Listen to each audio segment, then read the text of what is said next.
નમસ્કાર વિદ્યાર્થી મિત્રો, મારી યુટ્યુબ ચેનલ સંજય પટેલમાં આપ સૌનું હાર્દિક સ્વાગત છે. મિત્રો, આજના વિડીયોની અંદર આપણે ધોરણ 5 વિષય છે કેકારવ ગુજરાતી, જેનો પાઠ 6 જેનું નામ છે આંખીઓ કી ડિબિયામાં ચાંદો સૂરજ પહાડ. આ પાઠના ભાગ 3 ની અંદર આજે આપણે પાઠ સમજૂતી અને પ્રશ્ન જવાબો વિશે શીખવાના છીએ. વિદ્યાર્થી મિત્રો, જો તમે મારી ચેનલમાં નવા હોય તો મારી ચેનલને જરૂરથી સબસ્ક્રાઇબ કરો. વિડીયો સારો લાગે તો લાઇક કરો, શેર કરો અને બેલ નોટિફિકેશન ઓન કરો, જેથી મારા આગળના નવા વિડીયો પણ આપને મળતા રહે. તેમજ વિદ્યાર્થી મિત્રો, આ પાઠની PDF જોવા માટે પ્લે સ્ટોરમાં જઈ અમારી એપ્લિકેશન વિશ્વગુરુ STD 1-12 ગુજરાતી ડાઉનલોડ કરી તમારા મોબાઈલમાં ઇન્સ્ટોલ કરો. જે તમે શરૂ કરશો તો તમને આ પ્રકારે જોવા મળશે, જેમાં બધા ધોરણની અંદર ધોરણ બતાવશે, ધોરણ પસંદ કરશો એટલે વિષય બતાવશે, વિષય પસંદ કરશો એટલે પાઠનું નામ બતાવશે. જેમાં વિડીયો ઉપર ક્લિક કરશો તો વિડીયો જોવા મળશે અને PDF ઉપર ક્લિક કરશો તો તમને PDF જોવા મળશે. તો આશા રાખું છું અમારી એપ્લિકેશન આપ સૌને ગમશે. જરૂર ડાઉનલોડ કરજો, જે એકદમ ફ્રી છે. કોઈપણ પ્રકારના ચાર્જ વગર તમે વિડીયો અને PDF જોઈ શકશો. તો ચાલો મિત્રો, હવે આપણે શરૂ કરીએ પાઠ 6 ભાગ 3. ઓહ, આહ, વાહ એમ એક સાથે 3 વાર બોલો. જોડીમાં કામ કરી ઉદાહરણ પ્રમાણે વાક્ય બનાવો. વાક્ય લાંબુ હોય તો ઝીણા અક્ષરે લખજો. ચંદ્ર રંગ રંગીન અને ડગલો, તો સૂર્યની જેમ ચંદ્ર પાસે રંગ રંગીન ડગલા હશે. એવી રીતે બીજામાં નવું વાક્ય બનશે, મારા ગામની આજુબાજુના વગડાવ પશુઓ મારી જેમ ક્યારેય ગમગીન થતા હશે. ત્રીજામાં વાક્ય બનશે, આખે આખો સમુદ્ર તરીને પાર કરવો એ અચરજ કહેવાય. ચોથામાં વાક્ય થશે, જન્મદિવસની મિજબાનીમાં બાળકો ખુશ થઈને ખડખડાટ હસતા હોય. પાંચમામાં વાક્ય થશે, અંબરમાં સૂર્ય અને ચંદ્ર અડોઅડ દેખાય તો કૌતુક લાગે. છઠ્ઠામાં વાક્ય થશે, ઘટનાના આસપાસના સ્થળેથી ગુનેગારનું પગેરું શોધી ગુનાનું રહસ્ય શોધી શકાય. ત્યાર પછી સમૂહમાં ચર્ચા કરી જવાબ નક્કી કરો અને લખો. પહેલું, છોકરાને કઈ કઈ બાબતનું અચરજ થાય છે? તો છોકરાને નીચેની બાબતનું અચરજ થાય છે કે ચંદ્ર એક રાત્રે કેમ છું થઈ જતો હશે? ચંદ્ર સાથે રાજી કે ગમગીન થતો હશે? ચંદ્ર રોજ શા માટે દૂરના પર્વત પર જતો હશે? તારા ચંદ્ર સાથે વાતો કરતા હશે?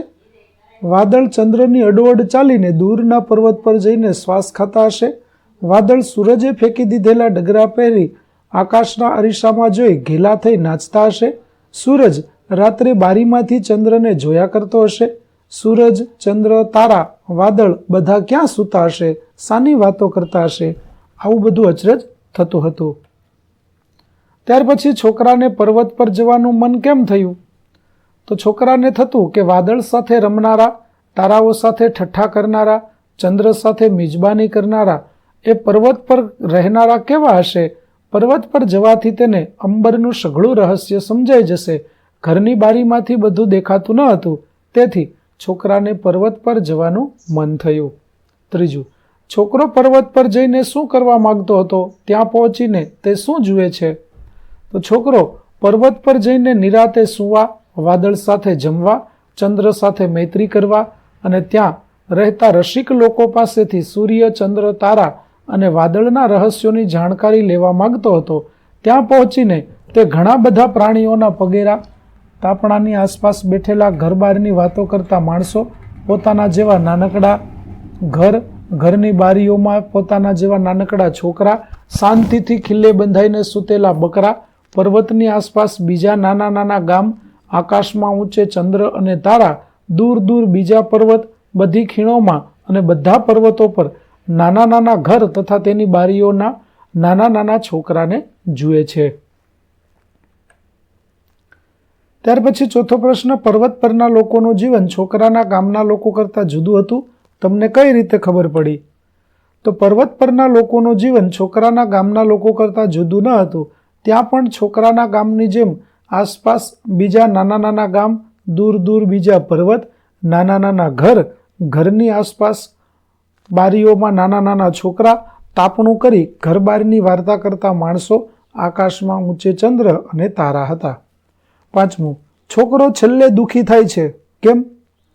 તો હા, છોકરો છેલ્લે દુઃખી થાય છે કારણ કે પર્વત પર તે જે જોવા અને જાણવા આવેલો એમાંનું કંઈ જ નહોતું. આમ તે સઘળું અચરજ ચાલ્યું જવાથી એટલે કે હવે કોઈ જ જાતનું અચરજ શેષ એટલે કે બાકી ન રહેવાથી તે દુઃખી થાય છે. ચાલો, ઊંડો શ્વાસ લો, જોરથી હો બોલી બધો શ્વાસ બહાર ફેંકો. ઉદાહરણ મુજબ શક્ય તેટલા બધા શબ્દોના વિરોધી અર્થ બનાવતા શબ્દ મૂકી અને વાક્ય લખો. જેમ કે પેલું ઉદાહરણ છે કે હું શિયાળામાં સવારે વહેલો ઉઠું છું. તો વિરોધી મૂકેલું વાક્ય છે તું ઉનાળામાં રાત્રે મોડો ઊંઘે છે. તો બધા જ શબ્દોના વિરોધી શબ્દ મૂક્યા. એવી રીતે પેલું હું અને મારો ભાઈ ઝડપથી પર્વતના શિખરે ચઢ્યા. તો વિરોધી અર્થવાળું વાક્ય થશે તું અને તારો ભાઈ ધીમેથી ખીણની તળેટીએ ઉતર્યા. બીજું, પૂનમની રાત્રે ચંદ્રને આંખે આંખો જોઈને મમ્મી રાજી થઈ ગઈ. તો અમાસના દિવસે સૂર્યને થોડોક પણ ન જોઈને મન ઉદાસ થઈ ગયું. ત્રીજું, પોતાની બકરીને જીવતી જોતા જ કાકા શાંત થઈ ગયા. તો પારકી બકરીને મરેલી જોતા જ કાકા અશાંત થઈ ગયા. ચોથું, વગડાઉ પ્રાણીઓની સંખ્યા વધતી જાય છે. તો પાલતુ પ્રાણીઓની સંખ્યા ઘટતી જતી નથી. પાંચમું, મહેલ નદીની અડોઅડ છે તો ઝૂંપડી નદીથી દૂર નથી. ત્યાર પછી બંને ખાનામાંથી એક એક શબ્દ જૂથ લઈ ઉદાહરણ પ્રમાણે વાક્ય બનાવો. જુઓ, પહેલામાં વાક્ય બનાવ્યું કે ઓ માં હસી હસીને મોં દુખી ગયું. તો બીજામાં આપણે વાક્ય બનાવશું કે હવે તેને જરા જરા સમજણ પડવા લાગી છે. ત્રીજામાં વાક્ય બનશે ઓહો તું તો વધી વધીને પપ્પા જેવડો થઈ ગયો. ચોથું, ટ્રેનનો દૂર દૂર સુધી અવાજ સંભળાતો હતો. પાંચમું, હાસતો ત્યાં જોત જોતામાં ટોળું ભેગું થઈ ગયું. કોક વાર મામા અમારા ઘરે આવે. કોઈ વાર અમે મામાના ઘરે જઈએ. જેમ જેમ પરીક્ષા નજીક આવતી જાય તેમ તેમ વાંચનનો સમય વધારવો પડે. શેઠ શેઠાણી ધીમે ધીમે વાતો કરતા. વાર્તા લેખનમાં નાના નાના વાક્યો બનાવવા. મહેમાનને આવકારે તો મારી મમ્મી હસતા હસતા મહેમાનને આવકારે. વિચાર કરે છે જેમાં પપ્પા રાત્રે સૂતા સૂતા વિચાર કરે છે. અને બોલતા શીખતું જાય તો બાળક જેમ જેમ મોટું થતું જાય તેમ તેમ બોલતા શીખતું જાય. ત્યાર પછી મોટેથી વાંચો. વાક્યના વિરામચિહ્ન અનુસાર આરોહ અવરોહથી મોટેથી વાંચી સંભળાવો. સમૂહમાં મહાવરો કરાવો. આવા બીજા વાક્યો પણ બોલાવવા. જેમ કે દૂધ બગડે ખરું? હાસતો. શાકભાજી બગડે જ ને. અને ફળ કેમ વળી થોડા દિવસ સડવા માંડે? મધ બગડતું જ હોય ને? ના, મધ 1000 વર્ષે પણ ન બગડે. ઓહો, આજે ખબર પડી. એવી રીતે બીજું છે કે ચંદ્ર પર ડોસી અને બકરી રહે, ખબર છે? ના હોય. ચંદ્ર પર? કેમ? તે પૂનમે જોયું નથી? જોયું છે ને, ખાડા દેખાય છે. અરે ડોસી અને બકરી દેખાય એ તો ખાડા જેવા લાગતા હશે. લાગે છે ને? બસ ત્યારે. વાહ, શું સુંદર મેઘધનુષ્ય છે. ઓહો, કેટલો મોટો હાથી, કેટલા મોટા દાંત ને કાન. એક એવો ઝેરી સાપ છે કે એ કરડે તો માણસ તરત જ મરી જાય. ઓહ, સાપ એટલો બધો ઝેરી હોય? હસતો વળી હોય શું, છે જ. ત્યાર પછી વાંચો, અર્થ સમજો અને ઉદ્ગાર ચિહ્ન કે પૂર્ણ વિરામની નિશાની કરો અને મોટેથી વાંચી સંભળાવો.